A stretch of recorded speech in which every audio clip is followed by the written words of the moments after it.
अगर मैं आपसे कहूं कि एक ऐसा इंसान जो कभी सड़कों पर भीख मांगता था, जिसे लोग देखकर रास्ता बदल लेते थे, आज वही इंसान करोड़ों की कंपनी का मालिक है, तो क्या आप यकीन करेंगे?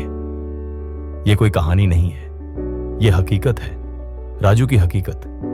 एक ऐसा नाम जिसने साबित कर दिया कि किस्मत चाहे जितनी भी बेरहम क्यों ना हो, मेहनत और जिद उसे बदल सकती है।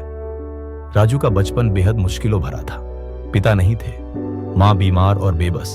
8 साल की उम्र में मां भी इस दुनिया से चली गई। राजू अकेला हो गया, बिल्कुल अकेला। उसके पास न घर था, न खाना, बस था तो स्टेशन का एक कोना और भीख मांगने की लाचारी। दिन रात वही हाल, भूख, बेबसी और तिरस्कार। लोग उसे देखकर नजरें फेर लेते थे, पर वो बच्चा खामोशी से सब झेलता रहा। एक बरसात की रात थी। राजू भीगता हुआ एक ढाबे के बाहर भीख मांग रहा था। तभी एक आदमी गुस्से से बोला, भाग यहां से, काम कर, भीख मत मांग, गली के कीड़े हो तुम लोग। राजू कुछ नहीं बोला, बस अपने आंसुओं को बारिश में छिपा लिया। लेकिन उस दिन कुछ टूटा नहीं, कुछ जागा। राजू ने खुद से वादा किया, अब और नहीं, अब जिंदगी बदलनी है। अगले दिन से राजू ने स्टेशन पर अखबार बेचना शुरू किया। वहीं उसे मिले शर्मा जी, एक रिटायर्ड टीचर।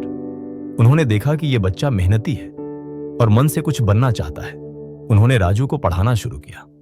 राजू ने दिन में काम किया, रात में पढ़ाई। धीरे धीरे उसकी जिंदगी पटरी पर आने लगी। शर्मा जी ने उसका एडमिशन सरकारी स्कूल में करवा दिया। राजू ने दिल लगाकर पढ़ाई की। 12वीं में उसने पूरे जिले में टॉप किया। स्कॉलरशिप मिली। राजू ने इंजीनियरिंग में दाखिला ले लिया। कॉलेज में भी उसने हर दिन खुद को साबित किया। कॉलेज के बाद राजू ने एक छोटी सी मोबाइल रिपेयरिंग की दुकान खोली, फिर एक ऐप डेवलप किया और बस वहीं से उसकी असली उड़ान शुरू हुई। धीरे धीरे उसने एक स्टार्टअप खड़ा किया जिसने डिजिटल मार्केटिंग, ऐप डेवलपमेंट और सर्विसेज में काम शुरू किया।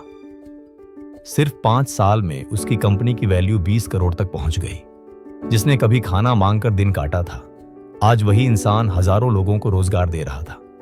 उसने अपनी कमाई का एक हिस्सा स्टेशन के बाहर बच्चों के लिए एक एनजीओ खोलने में लगाया, जहां अब अनाथ और गरीब बच्चे फ्री में पढ़ते हैं। एक इंटरव्यू में जब राजू से पूछा गया, आपने इतना कुछ कैसे किया, उसने सिर्फ मुस्कुरा कर कहा, अगर उस रात किसी ने मुझे जलील न किया होता तो शायद आज मैं यहीं बैठा ना होता। जिंदगी गिराने का काम करती है, पर उसे उठाना यह हमारा काम होता है। तो दोस्तों, अगर एक भिखारी करोड़पति बन सकता है तो सोचिए आप क्या नहीं कर सकते। याद रखिए, हार मानना सबसे आसान होता है, पर जीत वही है जो अंत तक डटा रहता है। अगर आपको यह कहानी प्रेरित करती है तो कमेंट करें, मैं भी कुछ बड़ा करूंगा।